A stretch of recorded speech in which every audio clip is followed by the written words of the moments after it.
We are back here live from Radio Row for Super Bowl 60, and another awesome guest joins the desk. Welcome, Von Miller. What's happening, Von? Howdy, guys. Thanks for having me. Man, this ain't just awesome. I mean, this is like legendary.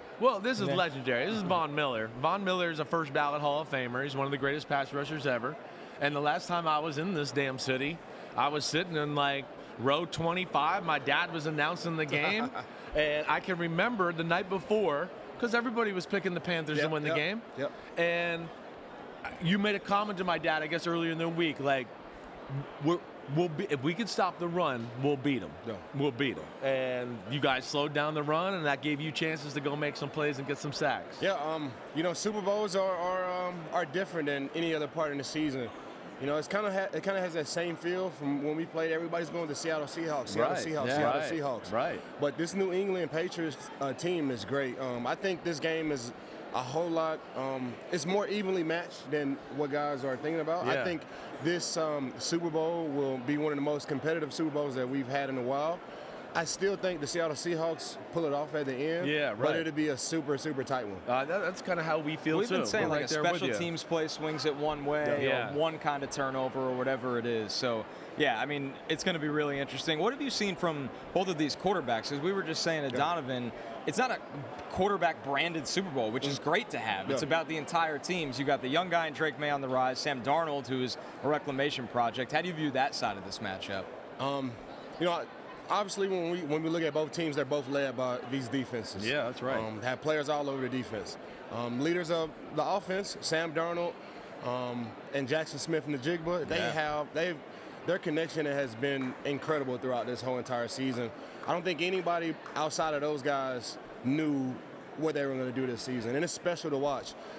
Their connection is different than any other connection that we've seen all season long. It kind of has that Patrick Mahomes, Travis Kelce type of feel.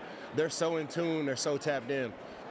The New England Patriots, Drake May, he hasn't had that Drake May signature game in the playoffs, but he's done just enough to win the game, and that's all you want from your quarterback, your second-year quarterback, is to find a way to win the game. Both of these teams, they do it in different forms, in different fashions. Like I said before, I think this will be one of the most competitive Super Bowls that we've seen in a long time. So, like, it's been 10 years. You're the last defensive player to win the MVP, right?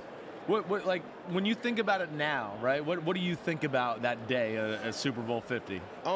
Year 5 for Von. Right. It wasn't about contracts or sacks or stats or anything like that. I was just happy to play football.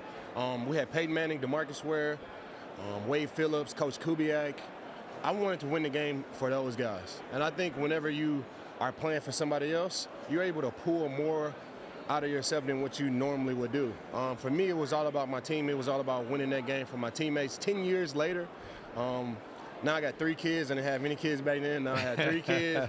Now I'm 30. I'll be 37 in March. I'm still playing, though. Who would have thought that? Still playing, still got a little bit left. Well, all right, so real quick, I don't mean to cut you off. You're good. But, like, during the game, as you're getting in the fourth quarter, did it ever cross your mind, like, I could be the Super Bowl MVP here? Never crossed my mind. No? Never even thought about that. Like, right. When you're a little kid, you have these far-fetched dreams, like, man, I want to play in a Super Bowl, man, I want to win a Super Bowl. Never in a million years did it cross my mind, hey, I want to be a Super Bowl MVP. Yeah. We played a game. I put as much as I could out there. I had injured my right knee midway through the third quarter. I was still able to finish the game.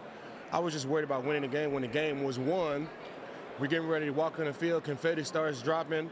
I'm celebrating with my teammates, and then immediately I get snatched up by the media, and they say that I was a Super Bowl MVP. I didn't think that would happen. I thought that was a designation reserved for offensive guys, and it just kind of happened. You know, nothing in life is by coincidence, and I just rode the wave. Do you like how hard it is because you did it, for a defensive player to win Super Bowl MVP, or do you think it's kind of a little frustrating that it skews towards the quarterbacks more often than not? Not necessarily. It depends on which perspective you come from. 2 sacks, 2 forced fumbles. We recover both of those fumbles. Yeah, that's the game. Yeah, that's not. I think DeMarcus Lawrence will have a shot at that this season. Yeah, right. This week. Right. DeMarcus Lawrence, he only has 6 sacks this season. But if you watch the game and you watch the way he plays the game, his effort, his ability to be in on every single tackle, that's the type of effort, that's the type of performance that you need to win the Super Bowl MVP.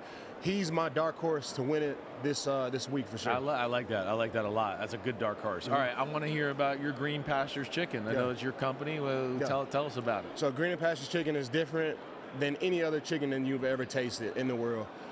When it comes to chicken, like I tasted that before. I've tried this before. The proof is in the way we raise our product. Humanely raised, organic, non-GMO. The humanely raised tag is the certification I'm most proud of. Yeah. So many people want to know how their product was produced, and at Green Pastures Chicken, that is what we have on the forefront of our product. The only USDA approved pasture raised chicken farm in the United States. That's awesome. They live a country club lifestyle, and I think you can taste it in the end result. Oh, I got chickens, right? I don't want to eat my chickens, all right, because I like them and I let them walk around the yard and all that, right? But I'm going to try some of your chickens, all right?